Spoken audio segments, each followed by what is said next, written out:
टुनटुनी एक बहुत ही मेहनती चिड़िया थी। वो घने जंगलों में जाकर फल तोड़ कर लाती थी, जिसे बेचकर वो अपने परिवार का पेट भरती थी। एक दिन टुनटुनी अपने फलों की टोकरी लेकर बाजार की ओर जा रही होती है। तभी उसे अपना पति बंटी कबूतर मिल जाता है।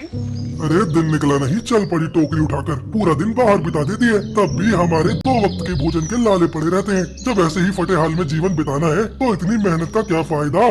किस्मत से ज्यादा किसी को नहीं मिलता, इसमें भला मेरा क्या कसूर है। शायद हमारे भाग्य में इतना ही लिखा है ऊपर वाले ने। तब तक आप लोग कमेंट में बताएं 195 इंटू 7 कितने होते हैं। ऐसा क्यों सोचती है टुनटुनी? तुम देखना, हमारी भी किस्मत एक दिन जरूर चमकेगी। होली का त्योहार आने वाला है, हम दोनों मिलकर रंग और पिचकारी की दुकान लगा लेते हैं। भगवान ने चाहा तो हमारा अच्छा मुनाफा होगा और हम भी खुशी खुशी होली मनाएंगे। पिछले साल की होली के दिन हमारे पास भोजन का भी प्रबंध नहीं था, कहीं इस साल भी ऐसा हुआ तो? अरे नहीं नहीं, ऐसा क्यों सोचती है? लाओ, तुम्हारे पास जो भी पैसे हैं मुझे दे दो, मैं थोड़ा रंग और पिचकारी लेकर आता हूँ। बंटी टुनटुनी से पैसे लेकर बाजार से रंग गुलाल पिचकारी ले आता है और वो दोनों बाजार में अपना टोकरा लेकर बैठ जाते हैं। सुबह से शाम हो जाती है, लेकिन उनके पास कोई ग्राहक नहीं आता है। कहा था न कि इस बार भी हमारे साथ ऐसा ही होगा। देखो, तुम्हारे कहने से मैंने अपनी सारी जमा पूंजी रंग और पिचकारियाँ लाने में लगा दी। अब अगर हमारा सामान नहीं बिका तो हमारे भोजन का भी ठिकाना नहीं रहेगा। हाँ टुनटुनी, ऐसा लगता है कि हम गरीब पक्षियों के लिए कोई त्योहार ही नहीं बनाए। हर कोई चमक दमक से आकर्षित होकर बड़ी बड़ी सजी हुई दुकानों से ही रंग गुलाल खरीद रहा है। हमारे टोकरे की ओर तो कोई मुड़कर भी नहीं देख रहा। मुनाफा तो छोड़ो, अगर ये सामान लागत मूल्य पर भी बिक जाए तो हमारे बच्चे कम से कम भूखे तो नहीं रहेंगे। इतना कहते हुए टुनटुनी की आंखों में आंसू आ जाते हैं। तुम सही कहती हो टुनटुनी, हम लागत मूल्य पर ही सामान बेच देते हैं। कल होली है, उसके बाद तो कोई मुफ्त में भी सामान नहीं खरीदेगा। बंटी की बात सुनकर टुनटुनी तेज तेज आवाज लगाकर अपना सामान बेचने लगती है। रंग बिरंगे रंग ले लो, पिचकारी ले लो, इससे सस्ता कहीं नहीं मिलेगा। खरीद से भी सस्ता सामान ले जाओ। पक्षियों, आज के लिए होली का स्पेशल ऑफर है, रंग बिरंगे रंग ले लो। तभी टुनटुनी को सामने से हरी तोता आता हुआ दिखाई देता है। टुनटुनी दौड़कर सामान बेचने के लिए उसकी तरफ जा रही होती है। तभी सड़क पर आती गाड़ी से टुनटुनी चिड़िया टकरा जाती है। हे भगवान, ये क्या हो गया? हम गरीबों के पास तो भोजन के लिए भी पैसे नहीं है। मैं टुनटुनी का इलाज कैसे कराऊंगा? तभी गाड़ी में से एक कौवा कालू सेठ बाहर आता है। मुझे माफ कर दो भाई, मैंने जानबूझकर कुछ नहीं किया। पता नहीं कैसे कि अचानक गाड़ी के सामने आ गई। कसूर आपका नहीं है सेठ जी, हमारा ही वक्त खराब चल रहा है। अगर मेरी पत्नी को कुछ हो गया तो मैं भी जान दे दूंगा। अपने नन्हे नन्हे बच्चों को मैं भूखा मरते नहीं देख सकता सेठ जी। अरे आप ऐसी बातें मत करिए, आपकी पत्नी को कुछ नहीं होगा। मैं कालू सेठ हूँ, बड़े बाजार में मेरी एक दुकान है। आपकी पत्नी का इलाज मैं करवाऊंगा।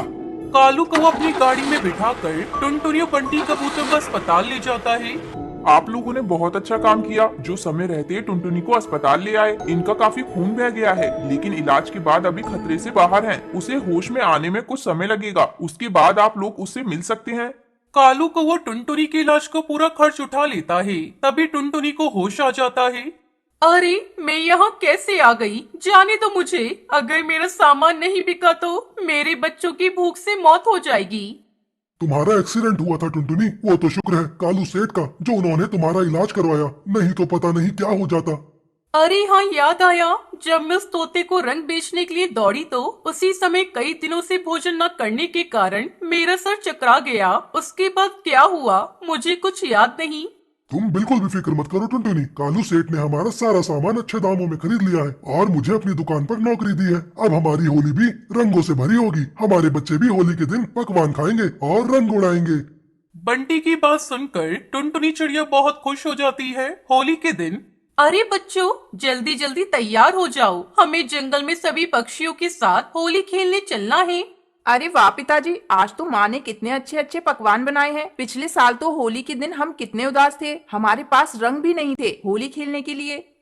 कोई बात नहीं बेटा, दुख और सुख तो जीवन में एक जरूरी अंश है। दुख सुख तो चलता रहता है, बस हमें हिम्मत नहीं हारनी चाहिए। चलो मिलकर होली मनाते हैं। इसके बाद टुनटुनी बंटी अपने बच्चों को रंग लगाते हैं। इस तरह गरीब चिड़िया की होली भी हैप्पी होली हो जाती है। चंपकवन जंगल में एक गरीब कबूतर बंटी अपने परिवार के साथ रहा करता था। बंटी कबूतर टेसू की फूलों की खेती करता था। हर साल होली पर उन्हीं फूलों से वो प्राकृतिक रंग बनाकर बेचा करता था। हालांकि इस काम में ज्यादा कमाई नहीं थी। क्या जी सुबह से लगे हो, कब तक बनेगा आपका रंग? हमें सुंदरी चाची के घर जाना था, उसके घर होली के गीत होने वाले हैं। अरे हाँ, ऐसा करो तुम चली जाओ, मैं तो नहीं जा पाऊंगा। मैं कहती हूँ छोड़ो ये सब, जितने मन से रंग बनाते हो उतने मन से कोई खरीदता भी तो नहीं है। ले देकर एक दो रंग तो होते हैं आपके पास। अरे जरा बाजार जाकर देखो, दूर क्यों जाते हो?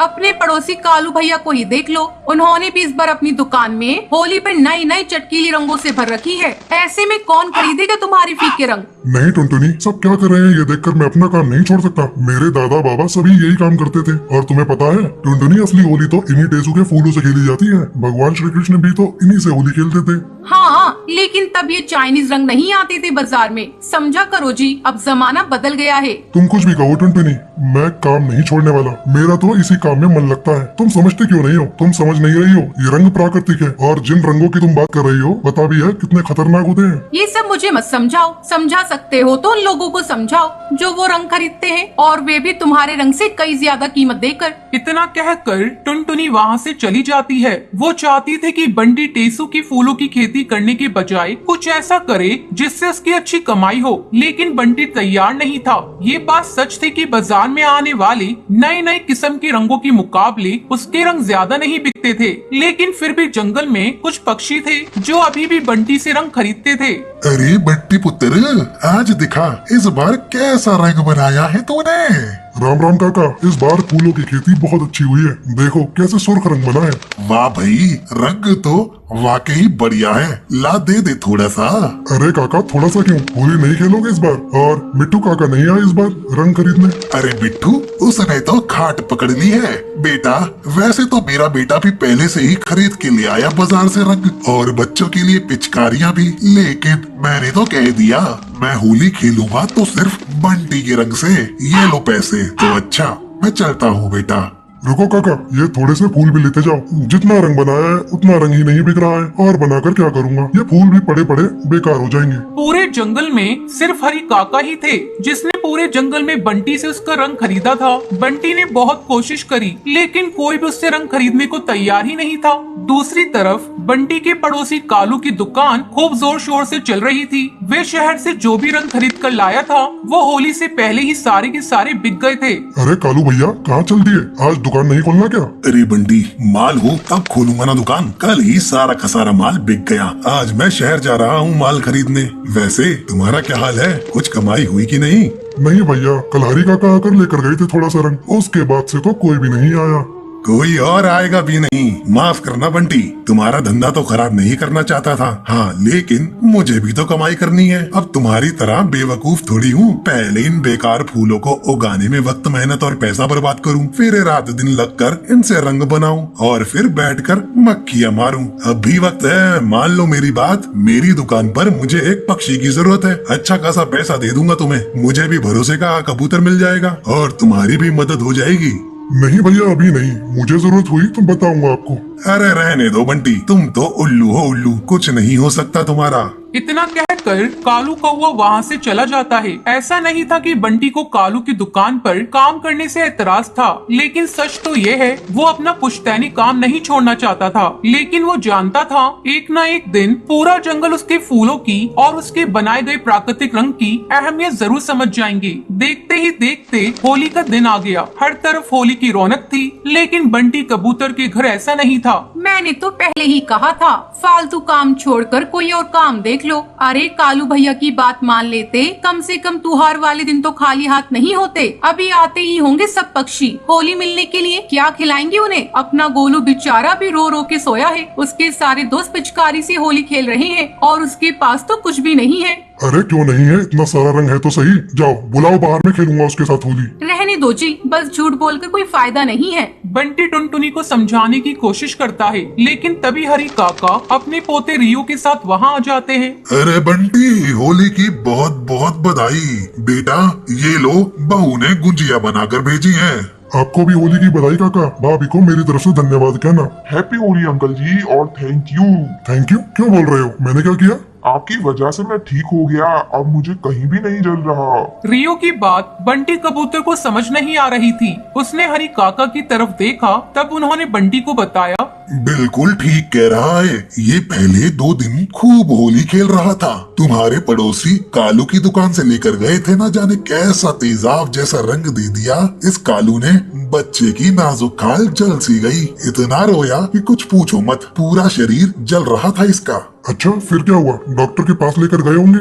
इसका बाप तो ले जाने वाला था, लेकिन मैंने रोक लिया। तुमने जो टेसू के फूल दिए थे ना, उन्हीं को पीसकर पूरे शरीर पर लगाया, तो देखो शाम तक बिल्कुल ठीक हो गया। क्यों रियो बेटा, ऐसा ही हुआ था ना? हाँ अंकल, आपके फूलों में तो जादू था, मैं एकदम ठीक हो गया। और उसके बाद मैंने खूब होली खेली, वह भी उन रंगों से जो दादाजी आपके पास से ले गए थे। बहुत ही मजा आया। हाँ बंटी, मेरे घर में तो सबने तय कर लिया है, तुम्हारे बनाए गए रंगों से ही होली खेलेंगे, इसलिए तुमसे और रंग खरीदने आया हूँ। लाओ दे दो जरा, इस बार थोड़ा नहीं बहुत ज्यादा।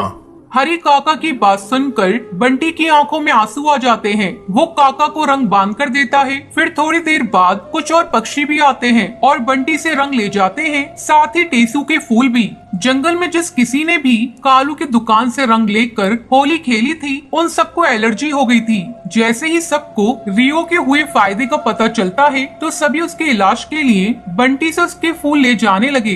देखते ही देखते सारा रंग और फूल बिक गए, और ये सब देखकर टुनटुनी बहुत ही खुश थी और साथ ही साथ शर्मिंदा भी। मुझे माफ कर दीजिए जी, मैं गलत थी। बाजार के रंग आपके बनाए हुए रंगों के आगे कुछ भी नहीं है, और ये फूल मुझे तो पता ही नहीं था ये इतने काम के होते हैं। हाँ टुनटुनी, टेसू के ये फूल सिर्फ रंग बनाने के काम नहीं आते, बल्कि इनसे कई तरह की दवाइयाँ बनाई जाती हैं। इनसे खाल पर होने वाली कई बीमारियों के इलाज हो सकते हैं। बाबा ने बताया था मुझे। बंटी की होली भी अब फीकी नहीं थी और बाकियों की होली भी बिल्कुल सुरक्षित थी, क्योंकि अब सबको प्राकृतिक रंगों की अहमियत जो समझ आ